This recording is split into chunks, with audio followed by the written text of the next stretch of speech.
Good morning. Should be a fun panel, particularly those of you who, just like me, just saw the home outside. Fantastic piece of work, and we're going to sort of unpack that and how the team got that far, and other questions that are relevant to the thing. So, just to get us started, we're going to start, and just to give you a lay of the land. There's going to be a 15-minute or so presentation, and then we're going to spend the next, I guess, maybe 20 minutes answering questions and discussing things, and then we're going to open the floor up to your questions. So just so you'll know what's happening. So I guess I'll start introducing the panel. So when I introduce you, just come on up. Catherine, Marty, Terry, and Lon. And they'll give you their full names and how they in their duties in this as they proceed. I guess you're going first. Are you going first? So Catherine's going to go first, and then we're going to jump right on into it. All right, thanks for sticking around for the second day. So I'm going to give you a little bit of background on the competition and how we got to this point. So Jeff Bone is my business partner of Landon, Bone, Baker Architects. So as you can see, we've done quite a bit of work with looking at tiny houses. So when Tracy approached it, well, I'll back up a little bit more. Our firm, we're about 29 years old now, and we've been working in affordable housing in Chicago for those 29 years. So we kind of know a lot of the problems and issues with affordable housing, or subsidized housing, as I should say. And one big issue is the cost. As Tracy mentioned yesterday, we're at like $350,000 to $400,000 total development cost, which is unobtainable for a lot of different housing. And if we're thinking of providing a lot of different housing options for people, that range is just too high. So it's just a slide of some of our work. We're working mainly in the west and south sides of Chicago. Again, we believe that good design is for everyone, and we look at ways to design housing to fit in with neighborhoods, to provide different options, rental, ownership, all different types of housing. This little recap on Jeff, but he zipped through the last slide, which actually showed what they came up with as a reasonable cost, which was $30,000 in material. And you'll see how a lot of the work that Jeff and Ethne were doing played into this competition. So as I said, when Tracy approached AIA with this competition idea, it was like a light bulb went off, at least for our office. Like, this is something that we can actually promote and we can make it real. So instead of competing in the competition, we really felt strongly about helping design the brief for the competition to make it real. Because there's so many issues that need to be addressed in a realistic fashion to make something actually happen. And we believe that this is, there's enough going on out there and this could be the right team to actually get something to happen. So with that, let me tell you a little bit about the competition brief. This was a statistic that just startled us. According to the 2015 Chicago Homeless Count and Survey conducted by the City of Chicago, 31% of the unsheltered homeless population and 19% of those that are sheltered are between the ages of 18 and 24 years old. 31%. Though these numbers are startling, many of the city's homeless young adults are actively working to improve their quality of life, working towards their GEDs, holding jobs, or taking courses in college. Yet these activities are made even more difficult when considering that a young adult who is considered sheltered, who lives in a homeless shelter, is forced out of their safe environment for the day. The possibility of finishing homework or simply having a safe place to store their valuable items during a job interview is mostly non-existent. One predicator of adult homelessness is youth homelessness, and permanent housing for homeless young adults is a long-term investment in Chicago's future. So again, the competition is set very much around this population. It's set very realistically around a cost of $30,000 and a site. We did look at a site which is at 4318 to 4324 South Vernon, which the winning architects will show you a little bit more about that. In the competition, we had 20 partners and 20 non-profit service providers that were interested in this. So a lot of interest, a lot of excitement about this. And as part of the competition, we looked at the zoning codes. You heard about that. We asked, as part of the competition brief, that the houses be connected in some physical capacity, not unlike a row of townhouses. So knowing that there would be pushback, we said, can we at least start to address this by looking at as a townhouse kind of competition? Accessibility was considered. The tiny house needs to be visitable, and you'll see in the model out there that is the case. It is visitable. We looked at 10 to 12 housing modules, which was seen as a good amount for the sense of community. We heard a lot about community yesterday, and again, that was something we really wanted to look at. We looked at providing a space for cars. Again, the zoning parking issue is real, and it doesn't have to be for parking. Could be just hardscape and used for something else, but let's allow for it. So if the city insists on parking, we show that it exists.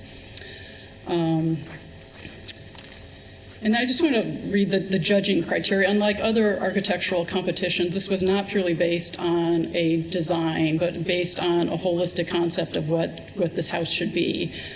So compliance with all submission requirements, adherence to the design parameters, believable constructability within identified budget parameters, and even to emphasize that more, the three projects that were chosen as the top three and the winners were all priced by another contractor, Lynn Mathis, who gave us actually square foot prices and made sure that the winning entries did actually conform to the pricing. Suitability of design for intended use. Again, we're looking very much at youth of 18 to 24-year-old, and not just in the house, but how those youth interact on the site, which you'll see very, very distinctly why these architects won for that. The aesthetic merit and responsiveness to neighborhood and site context. Again, we know that the neighborhood context is really, really important. So again, this was based in Chicago. It's a specific clientele in a specific neighborhood. It needs to respond to the neighborhood. So with that, we were pleasantly shocked, very happy to find that the top three winners were from Chicago. And with that, I'm going to turn it over to the winning architects. So thank you.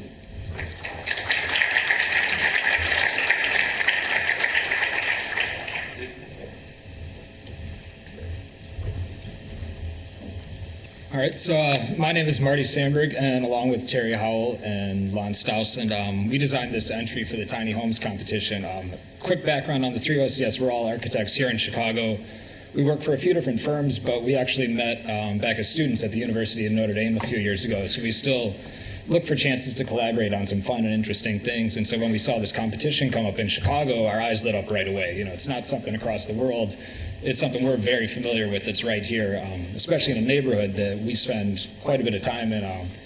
You might have heard yesterday, Terry's family, the Howells, live 2 blocks straight west of where the competition site was. So we spent plenty of nights riding the Green Line down to watch the Bears game and hang out on the porch. So this was definitely something that was exciting to us to have a chance to work on. As I mentioned, too, we were from, all of us were at the University of Notre Dame for architecture school, which is a bit different than some other places in that it's a very contextual-based school. It's kind of a traditional architecture, something that focuses on neighborhood design, streetscapes, things like durable materials, more so than a lot of architects who might have an instinct when they see a competition to what is the weirdest, most eye-catching thing I can design. So we were a lot more focused on coming up with something that would fit right in with the neighborhood. Because I think, as we've heard over the last couple days, the tiny homes idea by itself is already a bit foreign, let alone the idea of using it to house homeless youth or transitional housing. So in a way, you kind of have to win that first battle before you can even get to the second one. You have to come up with something that isn't a foreign building, something that's familiar to the neighborhood, something that's really going to improve their streetscape, that they're not going to push back with.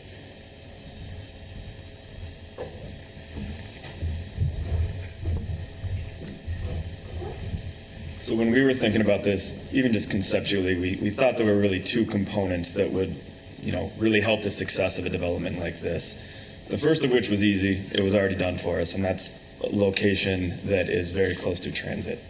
The site is located just east of the 43rd Green Line station and just west of Martin Luther King Boulevard. So residents of this development would be, they'd essentially have Chicago at their fingertips. They're right there next to all these great transit options that connect them with the rest of the city. And like Marty said, the second piece was making something that would be a new feature of the neighborhood. It would really fit with the context and something that the neighbors would, really be excited about. And there's a couple of just planning concepts that we thought would lead to that. The first of which was respecting kind of the fabric of the street, the setbacks of the existing houses, and sort of the 25-foot, traditional lot that is really to the north of our project, our site here. So we utilize kind of a row home concept, as Catherine mentioned earlier, and have essentially two buildings. The north building here has 6 townhomes, 6 tiny homes. The south building has 5, as well as a community building on the south. The connected nature of it really was kind of another thing that we thought would help make this a Chicago project. From the street, you really see 2 buildings along the frontage there. And then as you enter into the development, into the courtyard, you see that it's a community. It's 11 tiny homes with this kind of community building anchoring the end of the alleyway.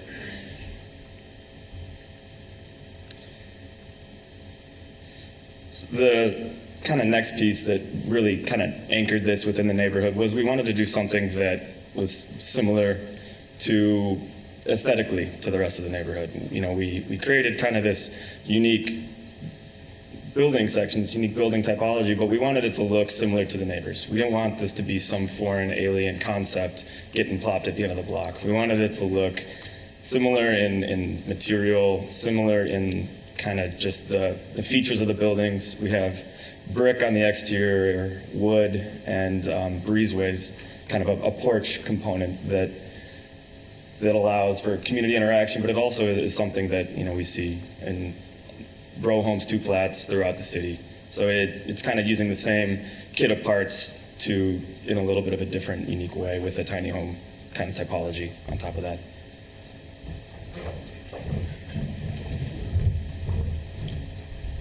All right, good morning.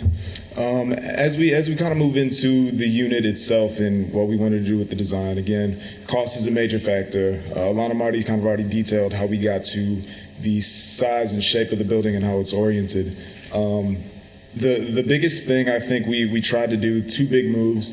One was, of course, as Casey White said yesterday, really give a sense of privacy that users of this building would not be afforded otherwise. So to do that, we use these, if you've seen the house, and certainly go check it out today again if you have already, but these built-in millwork pieces, we used one as a divider to separate the space. I forget who said it yesterday, but there was a comment, I believe it was, how do we build a house that doesn't look like a toy? And I think with dignity in mind and being able to separate sort of your living space and your sleeping space, we're able to accomplish that in such a small space by actually putting a divider that, it's not an actual wall, but it is a physical divider of the space. With cost in mind, though, we wanted to be able to use these pieces as functions for other things. So you have some fold-down tables, fold-down countertop, as well as access up to the storage above the restroom, which is the second big move we made, of course, was elevating that ceiling to get that section that Lon had mentioned, of course, which, of course, does a lot of things for you. It brings in a lot more natural light, which you can definitely see in the space. Without the lights on, it's actually well lit. But it also, of course, provides access for that storage, again, for things that you want to be able to leave somewhere while you go out to class. You need somewhere to put them. So this is a great option for that. But it also just makes it feel a lot bigger than 350 square feet. We add a lot of size to the unit by just raising the ceiling a little bit, and I think it works out pretty well, and you'll see it if you go out and see the house.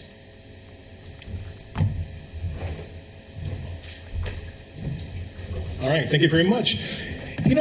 Let's talk a little bit about the form and materials here a bit. And I guess my first question is, given the intended audience or the intended customers for the housing, you've got some models in Chicago that currently work similarly, like maybe senior citizen housing. Why not do that in a more traditional form as opposed to this? I'm sorry. So the question is really just. it's the typology of the building, like why not approach it as a senior living, similar to a senior living facility maybe, than to do this? Exactly. If I'm an alderman, and I'm not, but if I were, and this is coming to my ward, I might say, great concept, Right. great mission, but why this? Why does it look like this? Maybe I'll jump in. I think the idea of the tiny house in this case is purely cost. Senior housing, the construction type of senior housing is completely non-combustible. So we're talking concrete, steel. Tiny house, which is a much smaller floor plate, one story, can be wood frame construction. So our costs can be much lower. And I think it's a different model. It's just a different option. Mm-hmm. And I think having more options for affordable housing and different lifestyles, different income levels, I think is important. I think that's what the competition brief was about. And maybe if you guys want to talk a little bit more about the form. Yeah, we can expound. And in a bit more of a design sense, more than just the construction to it, I think a lot of a senior living facility is a bit more inward looking. There's a lot more to the security. It's, internal hallways, a lot more, it's an indoor building built for comfort in that way. Whereas here, this is a much more outward, focused on the community. We keep hearing about having this shared yard that can be used, this kind of courtyard that you can turn into whatever you need to at the time. It's a lot more, outdoor circulation and things like that. Mm-hmm. That it's something that you kind of have that luxury of when you're dealing with a younger population who it's not as much of an issue for them to walk outside under the covered breezeway to reach the laundry room. Excellent. Is there another point? Oh, okay, all right. One question I want to talk about, and I guess this touches a little bit upon the gentleman's question from the last question from the previous panel, which is the location of this particular house, of this particular complex, would be in an area that has a lot of subsidized housing and low-income housing and housing of other sorts. How do you address that issue? Is that, okay, all right, maybe I'm Alderman X, and I'm thinking, okay, great, I like the design, I like this, but we've got a lot of housing in our area for individuals who are struggling in some sense. Why should I say yes to this? For starters, it's a really good question, and it's something I think we talked at length about yesterday, and that a good way to sort of get this housing type into the actual marketplace is show that it's probably with the pilot project, but show that it's marketable to anyone, really. It's not just for low income, it's not just for homeless, it's not for veterans, it's not for students. It's really all of those groups and more can really use this. And again, in being able to walk through the space, you can see that it's something that anybody could conceivably live in and feel like they have dignity for it. So it's sort of getting that understanding out there that it's a building type that really functions for anyone, and then certainly at that point try to cater it to people that really could use it more. It's low cost, and it certainly could fit anywhere conceptually, I think. I think just on that point, this was a very site-specific design. We really did look at the location that the design brief gave us, and we responded to that. It's a site built in place, permanent house. And that said, though, the unit and the kind of the flexibility of the modular unit is that it could be altered to fit in a number of locations. A lot of different lots throughout the city, whether it be on the north side, west, or south side. There's really nothing that would stop it from, being flexible throughout the rest of the city or other wards.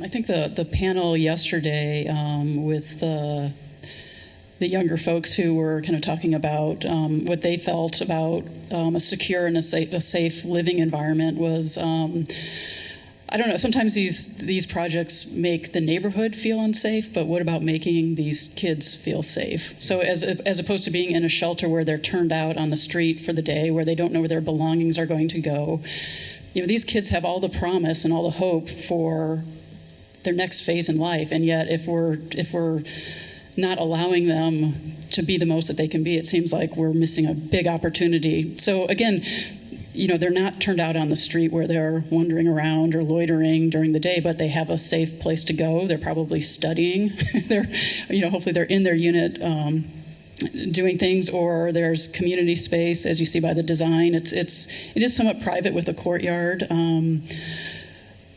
So again, it just seems like as another option for housing, and there probably will be some services. The idea is that there would be someone on site who would hopefully oversee and kind of, maybe kind of oversee and take care of any issues that come up. But again, this is more of a permanent house, not a shelter, and I think it needs to be viewed in that way. Sure. And and talk a little bit about that need. I've read, and it's striking how many people in the city, how many youth in the city, young people in the city that are homeless, unsheltered. And even if you broke it down and put an even number in every 50 ward, each ward still has would still have a lot of people like this. And not building this obviously doesn't make it go away. So, talk about what an amenity this would be for a neighborhood, which probably has this population in it already. It's just maybe they're invisible to many people. But talk about what an amenity this would be for that neighborhood.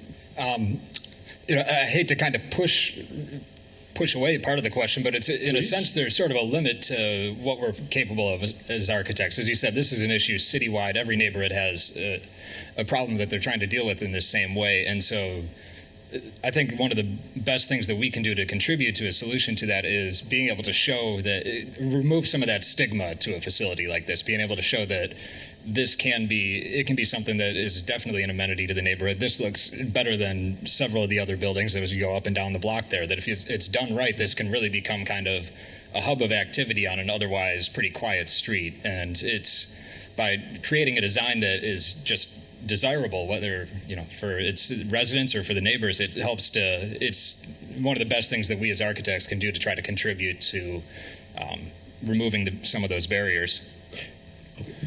And I think taking it maybe another 30,000 feet above that, we all see the empty lots throughout the city. I mean, frankly, I don't want to say anything can go there, but putting some decent looking buildings or artwork or playgrounds or parks in any of these empty lots is going to be a benefit to the neighborhood. And it's going to bring a lot more people and a lot more excitement to what the community is, I think. Excellent. And that activity that you mentioned, talk about that. So I'm living here. How am I functioning in this space? How am I living on the inside, obviously? But talk to me about how the exterior spaces work as well. I'll touch on that quickly, I suppose. It really was focused around this central courtyard and that providing the community that we've heard repeated so often over the past day or two, and that courtyard kind of providing the heart of the development. Along the edges of the courtyard, then you have this covered balcony, this breezeway that kind of transitions you and provides you with a semi-private space that's still open to the community, where you can set, a lawn chair or have a flower pot. It's a fairly wide breezeway; it's 8 feet, and that's enough to have, interactions with your neighbors while you're still kind of covered from the open courtyard. And then that really transitions you into the unit itself. And within the unit, again, we have this sort of transition of spaces where we have an open living room that provides activity for cooking and eating and hosting a friend or two before you get to the rear of the unit, where you have this kind of semi-transparent barrier with the shelving to your bedroom and the bathroom. So it's all about kind of accommodating, these teens, these students, with spaces that provide them the privacy that they need for any given activity, whether it's hosting a party or sleeping or studying, or really being open and contributing to the community out in the courtyard, in the community building, and then along Vernon Avenue and as Bronzeville as a whole, within Bronzeville on a larger scale. Catherine?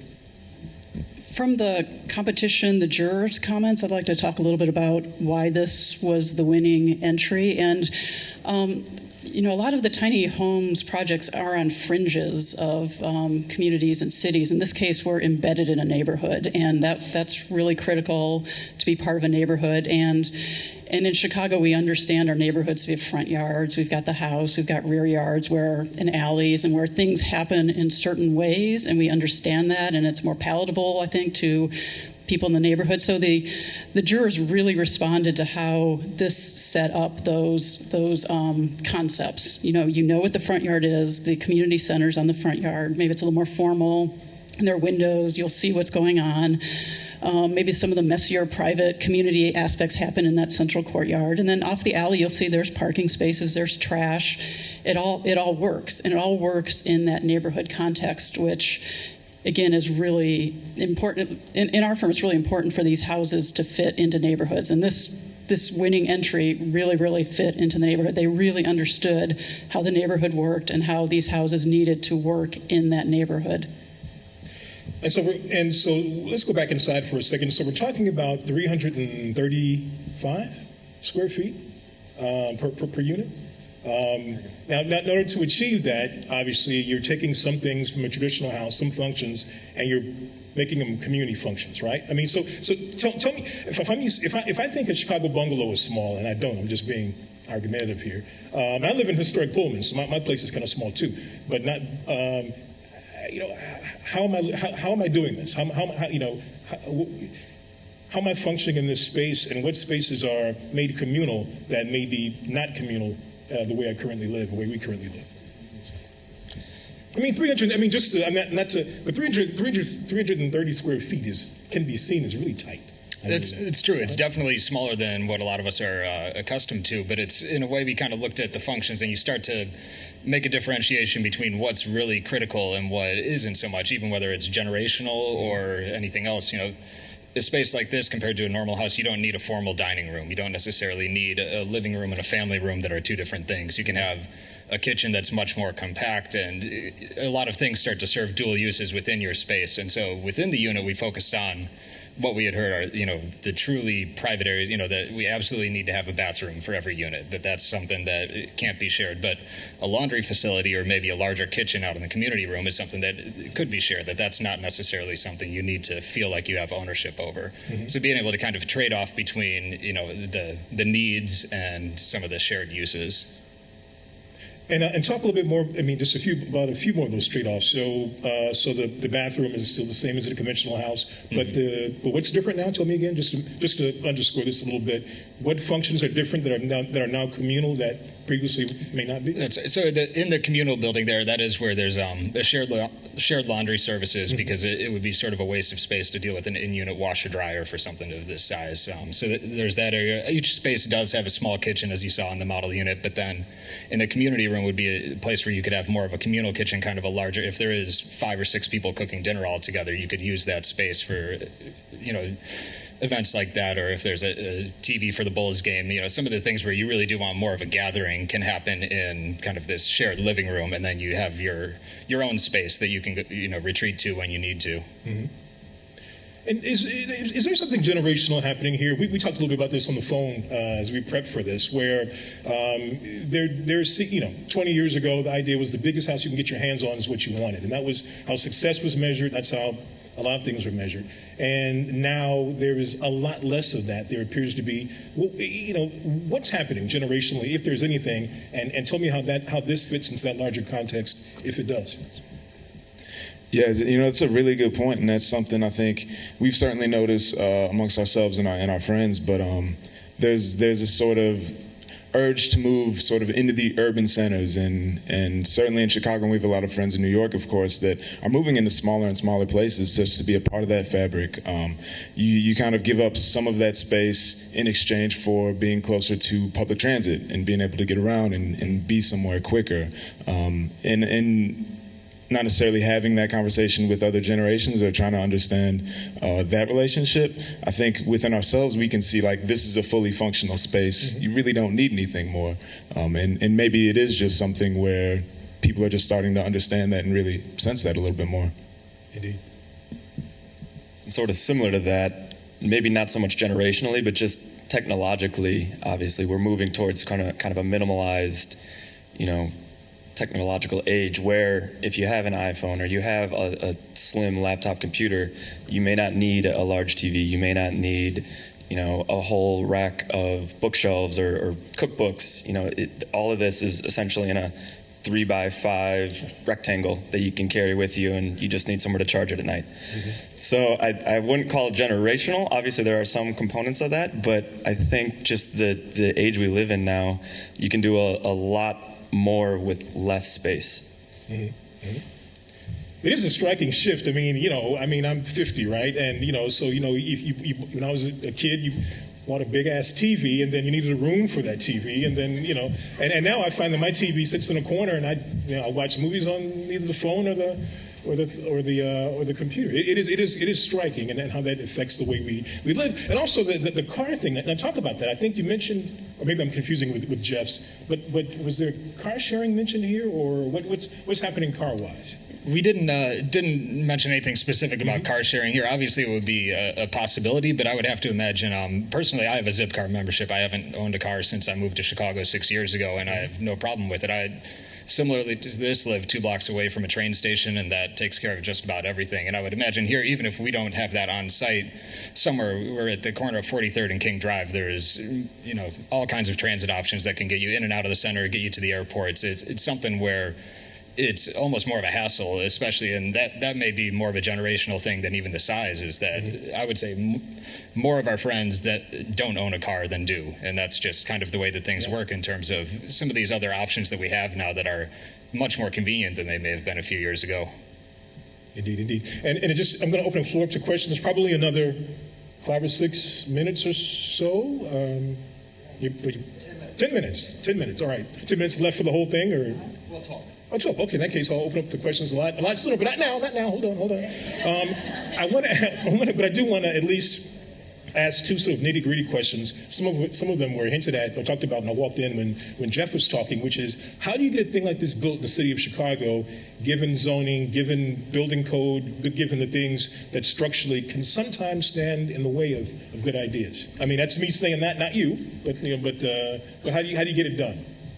I think this was mentioned yesterday. You do it. You get a project and you try and permit it, and you see what happens. And like Jeff and Ethne, you've been in conversations with the city. There's been a lot of groundwork on the infrastructure, a lot of discussions that they didn't talk about that we kind of use as a base for the brief. But in the end, what we need to do is just get one of these projects and try and permit it and see what happens. And we saw this happen, I think, with the townhouse ordinance. Anyone who's been in the city for a while, some townhouses came about and they weren't very successful. They weren't very neighborhoodly. And then the townhouse ordinance came about and made them work better in the city. And I think we'll see the same thing, but we just have to do it. So we're going to do it. We will. I promise you, we will do one very soon. Excellent. And I guess it is just on a bit of a positive note. The 3 of us are pretty nerdy. So as we put this together, we went through the zoning code and the building code and tried to figure out how many boxes we're checking off, how realistic, how close we are. And it's closer than you think. There's some very key holdups, things on the 500 square foot minimum unit that are just, there really is no way around it right now. And in a way, things that a summit like this do is, even in the last couple of days, we've seen all these overlapping motivations. There's people coming in here with all sorts of ideas kind of coming to the same place. So you have to really focus on kind of who your allies are, that even if, Terry isn't necessarily trying to build this as a space for homeless youth, maybe he's doing developer market rate units, but it's still working towards that same goal, something that may be able to put a few holes in the wall that can help everyone else come through at the same time. And so that's kind of where I think a lot of this momentum can go towards, is finding ways that you can just start pushing for it and see where it goes. And if one person has some success, it helps everyone behind them. Excellent. And people are at the bit, I can tell. So I guess there's a mic that's going around. And I'll start here and work wherever you will. How about the gentleman with the sweater, and we'll work our way back. Thank you. Thank you. I wanted to bring up the question of detached house versus a row house. Because, when you look online and you see a lot of the tiny houses and communities that have been built around the country, and then you look at what we saw yesterday and what Jeff Bone presented, and Catherine, your firm. And this, of course, is row house, because that was a part of the competition brief. But I wanted to bring up that question because it would seem that approaching this from a row house standpoint not only saves money, but it also saves energy. Well, don't take their answer from them. No. But the question is, why it appears when you look at most of what's built in the tiny house communities that they're all detached houses. So my question is, why? I think it comes down to, again, just options. In some cases, having a freestanding house is what someone wants. And again, if it's a market rate ownership type of environment, should they be allowed to build multiples of those on a lot for density? And it seems like the answer should be yes. But then if you want to build row houses, you should have that option too. I know there are people, and we've started hearing from that have a typical Chicago lot, and they want to build 2 or 3 of these tiny houses on their lot, and that's going to be a real challenge. I don't think we're there yet. I think we have to do steps to get there, and then maybe we will get there, or granny flats. Start somewhere. But I think it's just another option. It's just another choice. Excellent. Young lady in the front here. Hi, my name is Judith. I noticed that it's a front door and not a back door in the design. So I'm wondering, have you all researched or found out about zoning in terms of front and back door?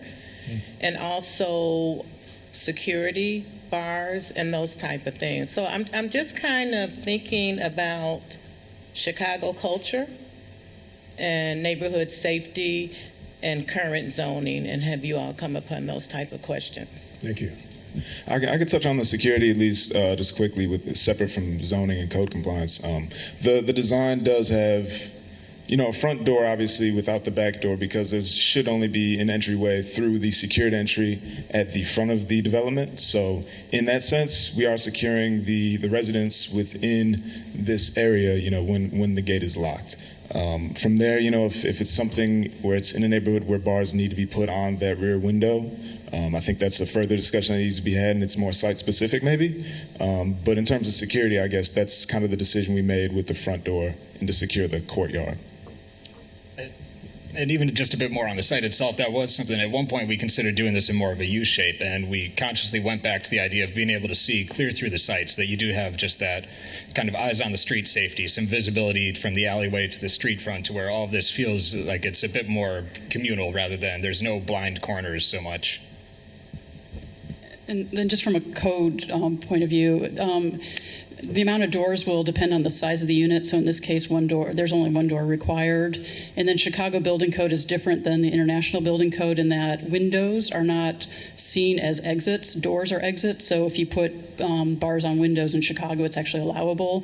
Outside the city, that's probably not allowable in bedrooms. You need to be able to exit out of a bedroom, and a bedroom window needs to be a certain size so you can exit out of it. But in Chicago, that's not the case. So actually, the windows that are up high are actually kind of nice, because you could leave those open and feel somewhat secure, probably. Like you would leave your second floor windows open, but maybe not your ground floor windows. Hi, my name's Melinda, and I'm from Seattle, and we build tiny house villages there. It's a different, we dodge as many of the codes as possible. In fact, we dodge almost all of them by building the houses so small, they're under 120 square feet, so basically they're viewed as sheds. And we have built a tiny house village on a 50 by 90 or 100-foot lot that has 14 houses on it, and 25 people are living there. We built it in about 5 months. But I want to say 2 things. One is thank you so much for this wonderful idea of this competition. I want to take it back to Seattle, and I want us to do it. I think it will bring in a lot more people into this discussion and interest, and I think what you've done is exquisitely beautiful and really should be duplicated everywhere.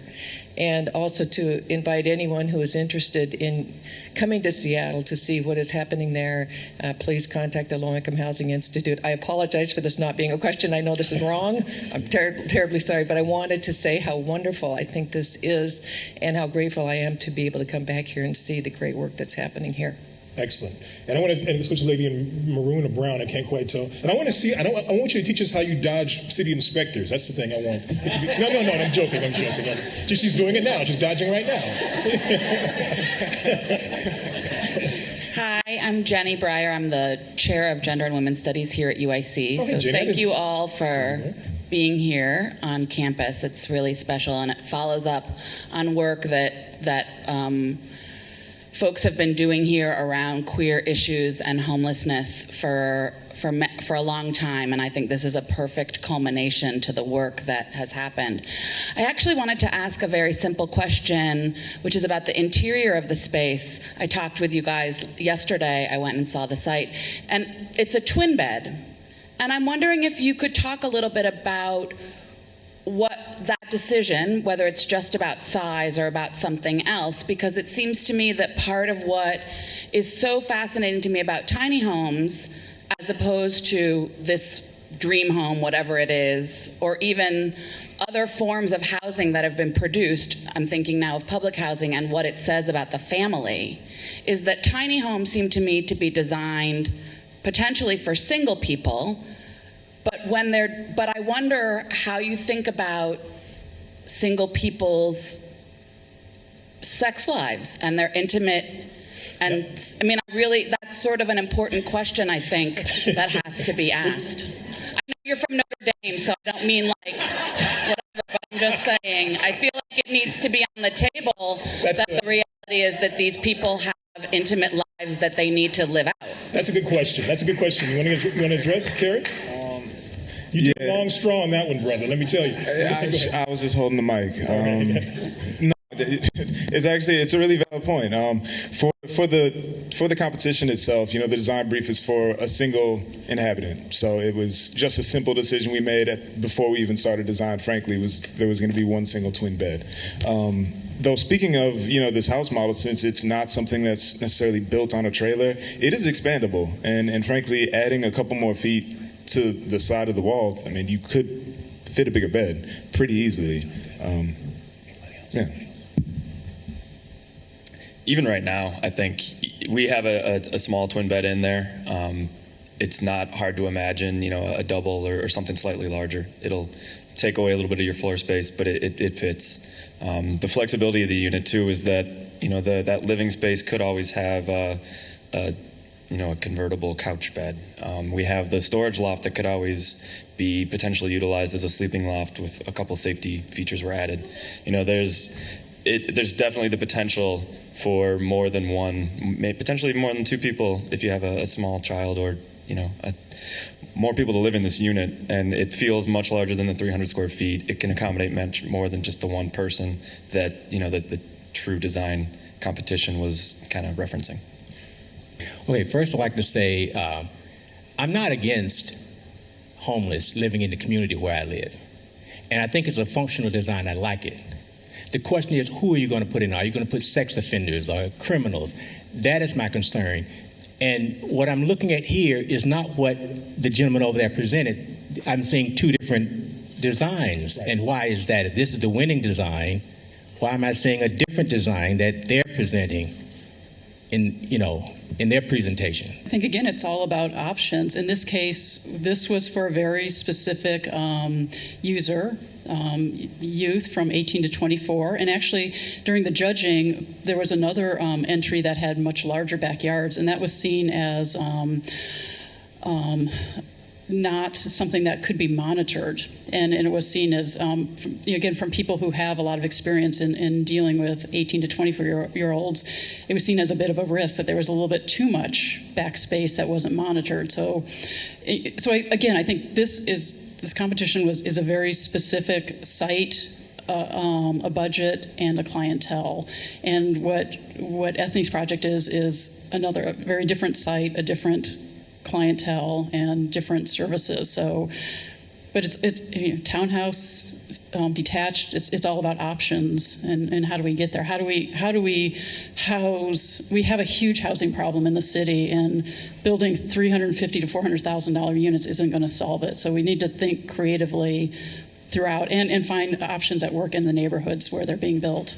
I think your comments are very justified, because we need to make sure that these do work in the neighborhoods where they're built. Hello, my name is Jonathan Fine. My question is more for Catherine and maybe Jeff, or maybe some of the other panelists who've spoken over the past 2 days. And it seems that some of the more successful, if you look back in history, trying to solve the affordable housing issue, we've seen the Sears Kit houses, you've seen the Lustron House, you've seen Levittown. There have been numerous attempts to provide affordable housing in this country.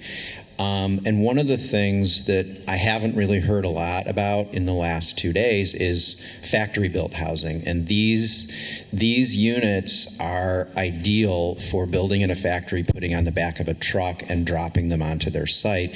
And you can also ramp this up with economies of scale. It's cheaper to build 1,000 of these in a factory than to build 11 of them scattered throughout. So Catherine or Jeff or whomever wants to address the discussion of doing manufactured factory-built housing in Chicago. Good question.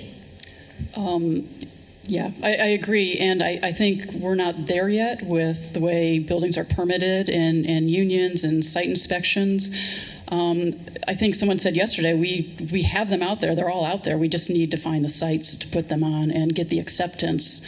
And Jeff and Ethany's scheme, I think there was the shed, and the idea was, well, you could actually build them on site, employ the local residents to build them, and then distribute them. But I think our first issue is getting acceptance on this tiny house concept, and then there are really smart people out there who can build these much more affordably too. And I think we just have to get the first step of getting the acceptance that a small house is okay, and maybe multiple houses are okay on a lot.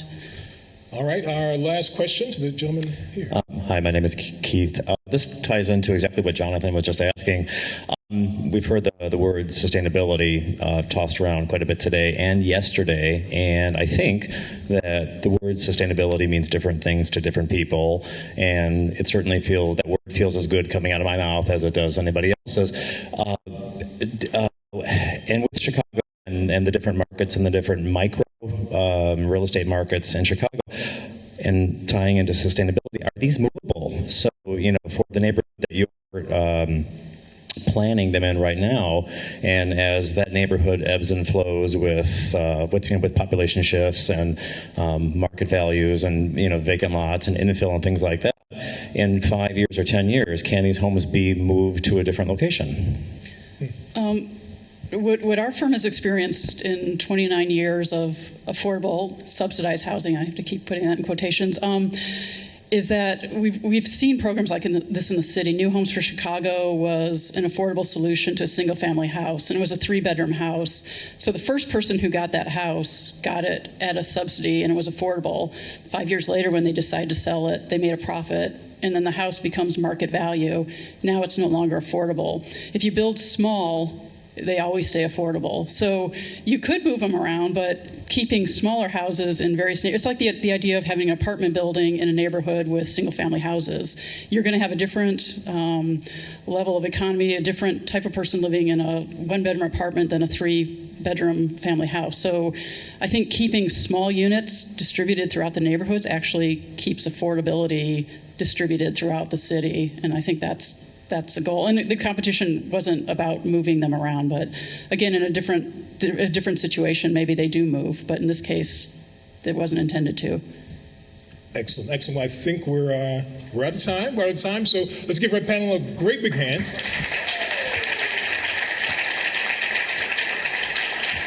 And if you haven't seen the house, I got a chance to look at it before I came in, and it's stunning. And materials and everything, well executed. I want to see more. Thank you. Can I do one comment? Oh, yes, please. A big, huge thank you to Tracy for setting this up and getting this competition going. If Tracy ever calls you and asks for something, I tell you, you will not say no, and it will open up a whole new realm of possibilities of what can be done. So if she calls you, do not say no, and be expected to have a lot of new opportunities opened up to you. Tracy, thank you.